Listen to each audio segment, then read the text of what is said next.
संतुलित विकास और आर्थिक विकास, यह किसी भी सरकार का या देश का लक्ष्य होता है। जनजाति उप योजना, जिसे टीएसपी के नाम से जाना जाता है, सिरोही जिले के पिंडवाड़ा तहसील में जो कि जनजाति क्षेत्र है, उस जनजाति क्षेत्र में टीएसपी के माध्यम से कई कार्यकर्ता वनवासी क्षेत्रों में जाकर वनवासियों के उत्थान की दिशा में कार्यरत है। व्यास कुमार की रिपोर्ट। पिंडवाड़ा तहसील में वर्तमान में कौन कौन से गांव में आपका कार्य चल रहा है? वर्तमान में पिंडवाड़ा तहसील के हमारे ग्राम पंचायत भीमाणा है, वाटेरा है, भारजा है, रोहिड़ा है, भूला है, वालोरिया है। प्रत्येक लगभग पूरे वनवासी समाज में एकल विद्यालय चलता है। टीएसपी के अंतर्गत पिंडवाड़ा तहसील में कितने एकल विद्यालय हैं? पूरे पिंडवाड़ा पूरे जिले के लगाकर पिंडवाड़ा तहसील में हमारे एकल विद्यालय के 300 केंद्र चलते हैं। पूरे वनवासी क्षेत्रों में 5 प्रकार की शिक्षा देकर प्रत्येक वनवासी समाज में लोगों को जागरूक किया जाता है। बच्चों को संस्कार की शिक्षा दी जाती है। वैसे तो सरकार ने टीएसपी का दायरा बढ़ाया है। अब तक डूंगरपुर, बांसवाड़ा, उदयपुर, सिरोही और प्रतापगढ़ के कुछ गांवों को ही टीएसपी में शामिल किया गया था, लेकिन दायरा बढ़ाने के साथ ही मौजूदा टीएसपी में 4 जिले पाली, उदयपुर, राजसमंद, चित्तौड़, सिरोही को भी जोड़ दिया है और इन जिलों में करीब 663 गाँवों को जोड़ा है।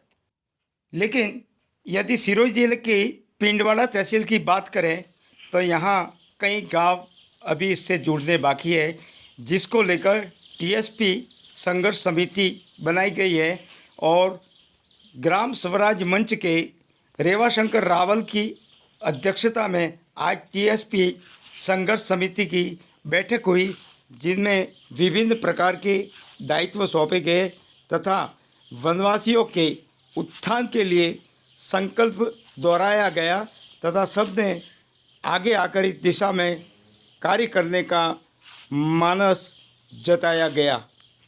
मेरे साथ ग्राम स्वराज मंच राजस्थान के प्रदेश अध्यक्ष रेवाशंकर जी है। हम आपसे आज टीएसपी के बारे में बात करेंगे। रेवाशंकर जी, ये बताइए कि आप ये जो पिंडवाड़ा तहसील में टीएसपी के माध्यम से काम कर रहे हैं, इसकी थोड़ी आप भूमिका बताइए। श्रीमान जी, अभी वर्तमान में पिंडवाड़ा जो तहसील है, इस तहसील की बहुत सारी पंचायतें ऐसी हैं जिनको बहुत पहले टीएसपी घोषित हो जाना चाहिए था। जिस प्रकार से आबू रोड पूरी तहसील टीएसपी घोषित है, जिसमें 2 नगर पालिका भी सम्मिलित हैं, परंतु पिंडवाड़ा की बहुत सी ऐसी ग्राम पंचायतें हैं जो 100% जनजाति बाहुल्य होने के पश्चात भी आज भी टीएसपी घोषित नहीं हो पाई है। वहाँ के जो युवा हैं वो बेरोज़गार हैं और शिक्षित होते हुए भी उनको किसी तरह की सरकारी नौकरियों का या फिर अन्य कोई लाभ नहीं मिल पा रहा। ये बहुत बड़ी विडंबना है।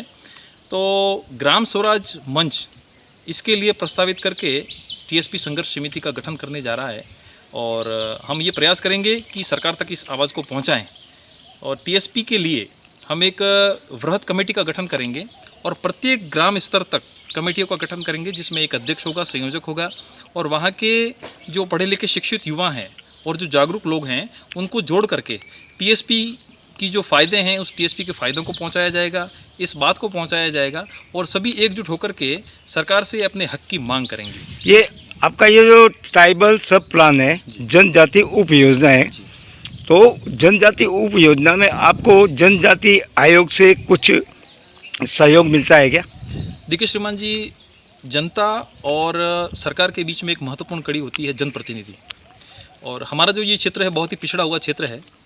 जनप्रतिनिधियों के माध्यम से हमारे यहाँ के जागरूक लोगों ने बहुत प्रयास किया, काफ़ी प्रयास किया, लेकिन उनको सफलता नहीं मिली और इसमें बहुत हद तक हमारे यहाँ के जनप्रतिनिधि और राजनीतिक पार्टियाँ दोषी हैं इस समाज के पिछड़ेपन के लिए और इस क्षेत्र के पिछड़ेपन के लिए।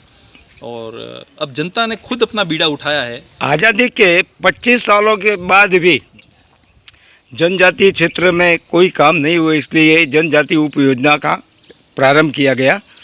लेकिन अधिकांश ये देखा जाता है कि जैसे ये सिरोही ज़िला है, इस सिरोही ज़िले में जैसे आबू रोड है, तो आबू रोड उसमें ट्राइबल में है, शहर भी ट्राइबल में है, कुछ गांव है ट्राइबल में, लेकिन बहुत से ऐसे गांव है जो पिंडवाड़ा तहसील में है, जो उस प्लान में नहीं है।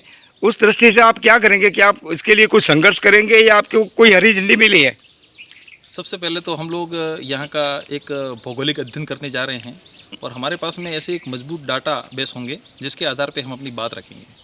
और इसके साथ साथ में हम सारी जो व्यवस्थाएं हैं उन व्यवस्थाओं के निमित्त भी जो संभव बन सकता है उनका उपयोग लेते हुए जो टीएसपी के लिए आवश्यक बातें हैं, जैसे अपनी जो संघर्ष समिति है उस संघर्ष समिति के द्वारा एक गठन किया जाएगा जो दिल्ली जाकर के अपनी ट्राइबल अफेयर्स मिनिस्ट्री है उनसे जाकर के बात जी, मतलब आपका अगला अभियान यह है कि आप ये जो जनजाति क्षेत्र है के लोग हैं उनके लिए आप संघर्ष करेंगे।